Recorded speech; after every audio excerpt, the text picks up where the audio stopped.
स्वागत है। आज हम भगवद गीता के एक बहुत ही जाने-माने श्लोक पर बात करने वाले हैं। ये कर्म के सिद्धांत से जुड़ा है, निष्काम कर्म, कर्तव्य और फल, जिसमें इसकी व्याख्या है। तो चलिए कोशिश करते हैं इस प्राचीन ज्ञान के सार को पकड़ने की इस स्रोत के जरिए।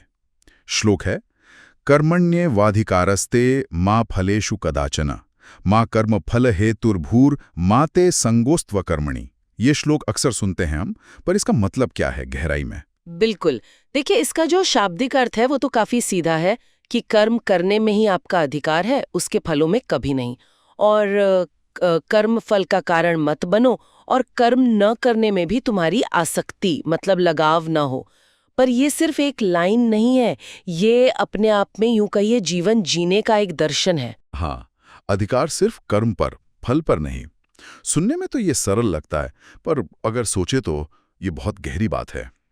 श्रोत इसे निष्काम कर्म कहता है, यानी बिना फल की इच्छा के काम करना।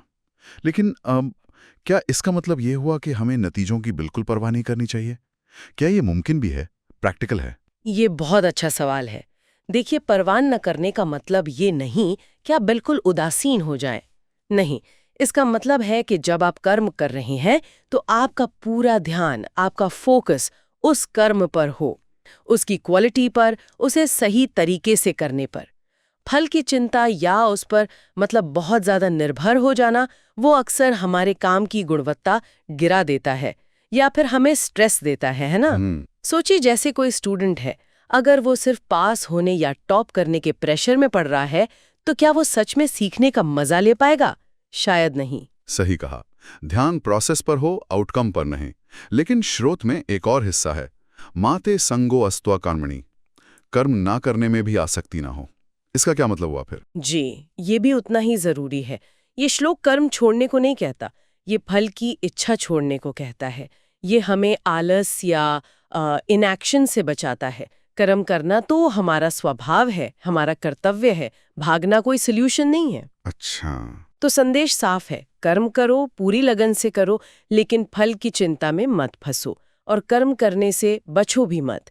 एक तरह का संतुलन, एक बैलेंस साधने की बात है ये। और श्रोत में यह भी इशारा था कि ये सिद्धांत सिर्फ एक मतलब जनरल रूल नहीं है, ये जीवन के अलग अलग पहलुओं पर भी लागू होता है, जैसे ज्ञान, युद्ध, भक्ति। हाँ, ये बहुत ही दिलचस्प पहलू है। स्रोत बताता है कि कैसे निष्काम कर्म का ये जो भाव है वो अलग अलग योग मार्गों में या जीवन की स्थितियों में दिखता है। जैसे ज्ञानियों की बात करें तो ज्ञान की खोज खुद ज्ञान के लिए हो, न कि इसलिए कि भाई प्रसिद्धि मिले या लोग कहें कि कितने ज्ञानी हैं, वो नहीं। भक्ति योग में भी ईश्वर की भक्ति बिना किसी दुनियावी इच्छा के कि मुझे ये मिल जाए, वो अपेक्षा नहीं, वही निष्काम भक्ति है। और युद्ध के बारे में, क्योंकि गीता का उपदेश तो कुरुक्षेत्र में ही दिया गया था। स्रोत के मुताबिक युद्ध के संदर्भ में इसका अर्थ है कि योद्धा अपना कर्तव्य निभाए, धर्म की रक्षा के लिए लड़े, बिना किसी पर्सनल पसंद नापसंद के या जीत की वाहवाही की इच्छा के या हार के डर के। उसका ध्यान सिर्फ अपने कर्तव्य पर, अपने धर्म पर होना चाहिए। इसी तरह सेवा में भी आप सेवा करें, लेकिन बिना किसी पहचान या तारीफ या बदले में कुछ पाने की उम्मीद के। वो भी निष्काम कर्म योग का ही एक रूप है। तो ये एक तरह से यूनिवर्सल प्रिंसिपल जैसा लग रहा है, जिसे अलग अलग कॉन्टेक्स्ट में फिट किया जा सकता है। काम कोई भी हो, नजरिया निष्काम हो। पर क्या ये वाकई संभव है कि हम फल से पूरी तरह डिटैच्ड हो जाएं? हम इंसान हैं आखिर, उम्मीदें तो रहती हैं। बिल्कुल सही कहा आपने। देखिए, ये एक साधना है, एक प्रैक्टिस है, कोई ऐसी चीज नहीं जो एक दिन में हो जाए। स्रोत भी शायद यही कहता है कि एक आदर्श है, एक आइडियल है, जिसकी तरफ हमें बढ़ने की कोशिश करनी चाहिए।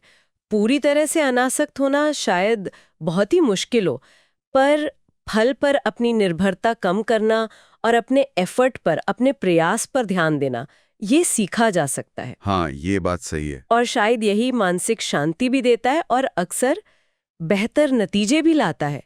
जब हम वो नतीजे के बोझ से थोड़े मुक्त होके काम करते हैं ना, तो काम बेहतर होता है। तो कुल मिलाकर इस पूरी बातचीत से जो सार निकल रहा है वो यही है कि हमारा ध्यान कर्म पर होना चाहिए, उसे अच्छे से अच्छा करने पर, और परिणाम की चिंता से जितना हो सके मुक्त रहें।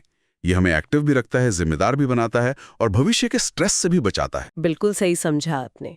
और ये हमें एक और सवाल पर सोचने को मजबूर करता है। अगर कर्म फल हमारे हाथ में नहीं है और हमें कर्म न करने से भी बचना है, तो फिर जीवन में हमारा असली कंट्रोल, हमारी एजेंसी कहाँ है? शायद वो हमारे चुनाव में है कि हम कर्म कैसे करते हैं, किस नियत से, किस भाव से करते हैं। ये विचार अपने आप में काफी गहरा है, इस पे और सोचा जा सकता है।